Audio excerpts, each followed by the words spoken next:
Hola, mi nombre es Edith Sonia Arias Sosa, pertenezco al grupo 9641 del sexto semestre de la carrera de Psicología, de la materia Metodología 2, la investigación con grupos en el campo de la psicología de la salud. Y hablaremos sobre la lógica de la inferencia estadística. Pero bueno, para que el investigador logre conclusiones sólidas de los fenómenos estudiados, pues estos deben de realizar un análisis a fondo de todos los datos obtenidos en una investigación, para lo cual hablaremos de este tema llamado inferencia estadística.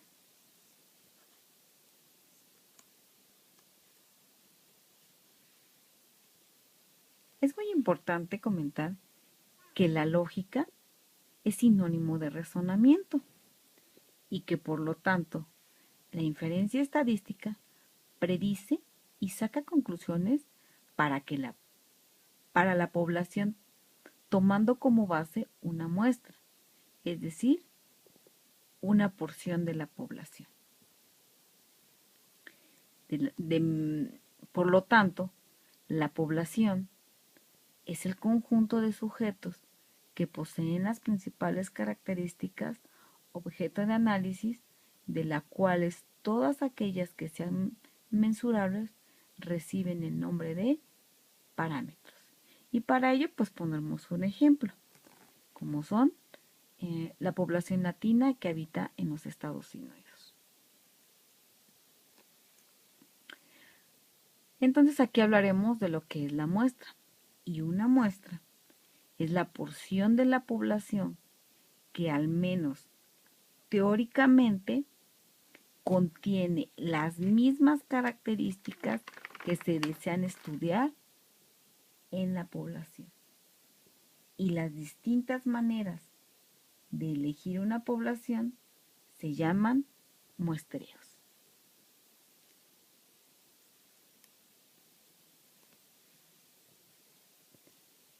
Y estos muestreos se van a dividir en muestreo no probabilístico y muestreo probabilístico.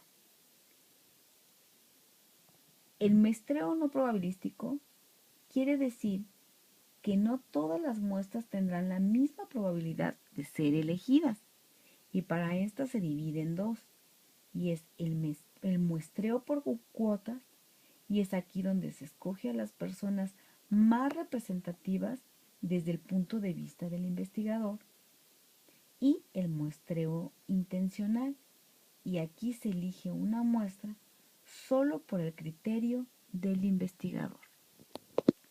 Y tendremos también el muestreo probabilístico. En este la muestra se elige al azar.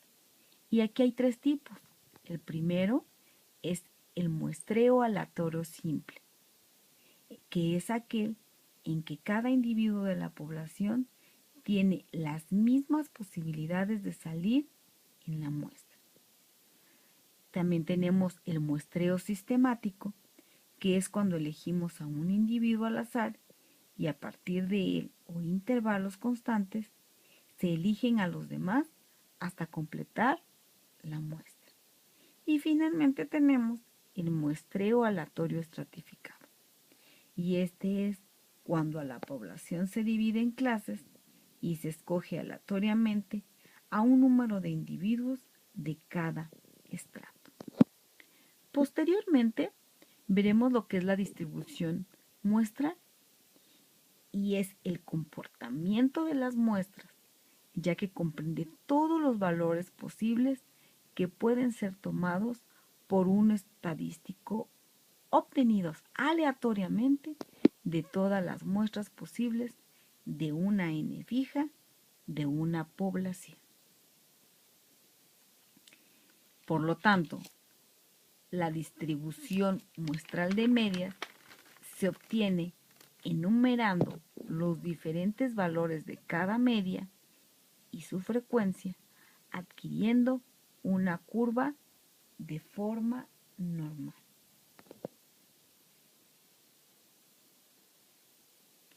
En esta diapositiva observamos que la distribución muestral de medias se construye enumerando los diferentes valores de cada media en una columna y la frecuencia de su ocurrencia en la otra.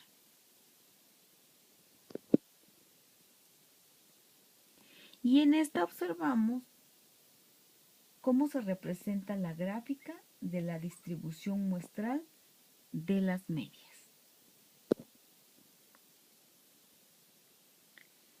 Esta a su vez tiene tres características muy importantes. La primera es que la forma de la gráfica debe de ser normal, como anteriormente se mostró. Su segunda característica es que la igualdad entre la muestra poblacional y la medida de la distribución es normal. Y finalmente, su tercera característica es la relación que guarda la varianza de la distribución muestral con la varianza de la población. Y estas a su vez, estas características nos llevan a dos teoremas muy importantes.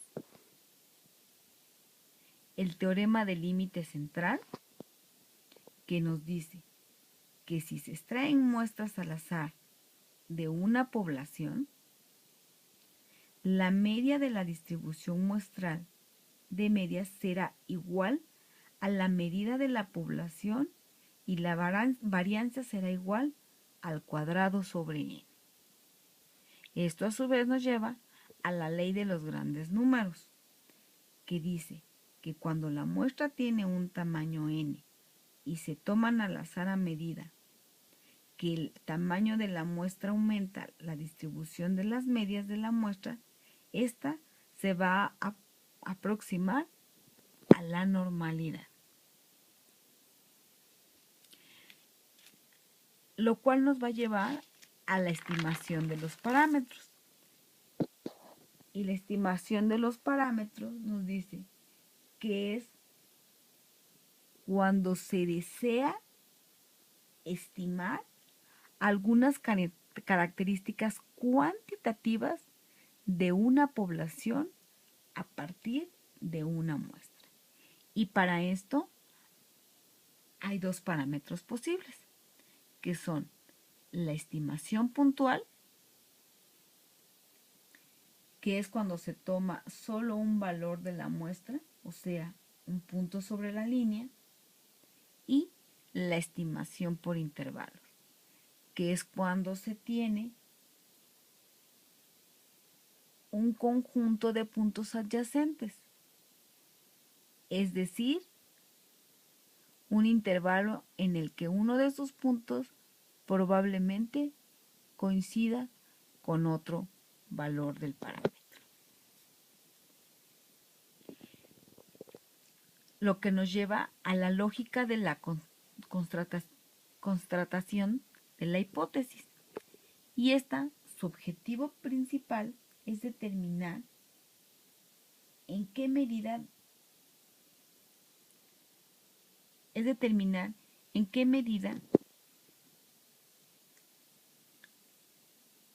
las hipótesis derivadas de las teorías son apoyadas por los datos científicos. Para lo cual, el procedimiento se lleva en varios pasos. Y el primero es la formulación de la hipótesis que han de contrastarse. Y esta es la comparación entre dos o más condiciones, entre términos estadísticos, y que en primer lugar se encuentra la hipótesis nula, que establece la ausencia de diferencias entre las condiciones, y la hipótesis alterna, que es cualquier diferencia significativa que deberá atribuirse a la manipulación experimental. A su vez, hay diferentes tipos de hipótesis, y entre ellas tenemos a la hipótesis direccional o de dos colas. Y esta se presenta cuando el investigador plantea hipótesis exploratorias en las que no se especifica la dirección de las diferencias, estableciendo dos condiciones diferentes. Y también tenemos la hipótesis direccional o de una cola, y es cuando el investigador predice la dirección de las diferencias. A su vez,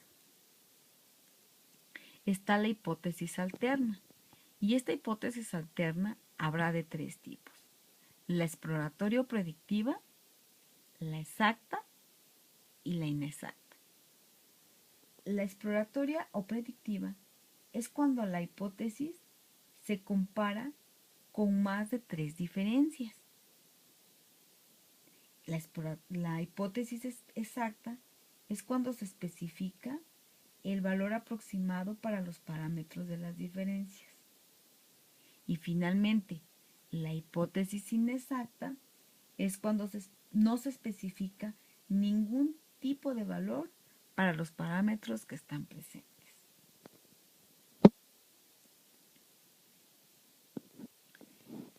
El siguiente paso sería la elección de las pruebas estadísticas, y para esto hay dos tipos: el estadístico y el metodológico.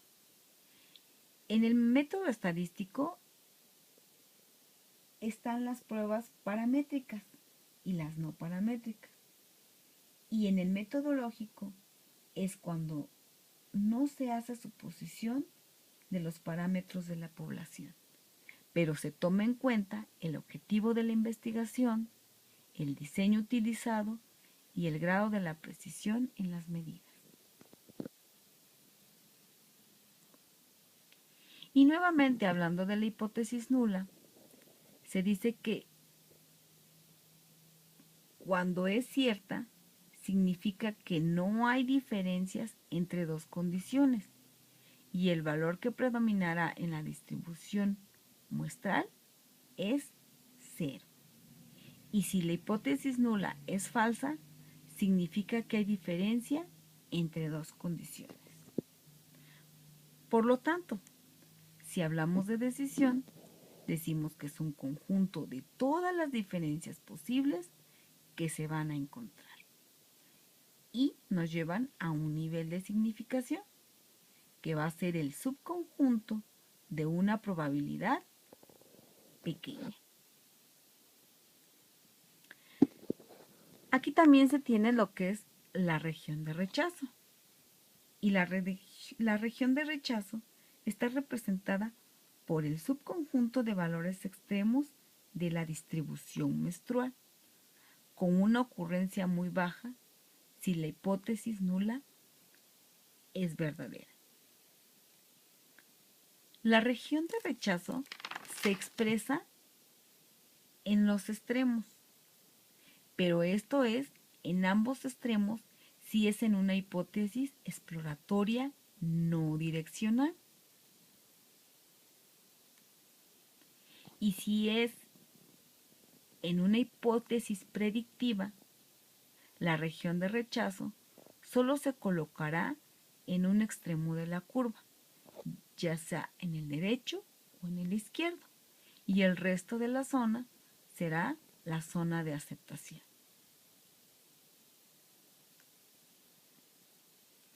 Para esto también se conocen los tipos de error, y hay dos. Es el error tipo 1, que es el cual rechaza la hipótesis nula cuando es cierta, y el error tipo 2, que es cuando se acepta la hipótesis nula cuando es falsa. Para lo cual tenemos la matriz, y esta nos representa lo que se acaba de mencionar anteriormente y lo que nos permitirá tomar la decisión definitiva. Por mi parte es todo. Muchas gracias.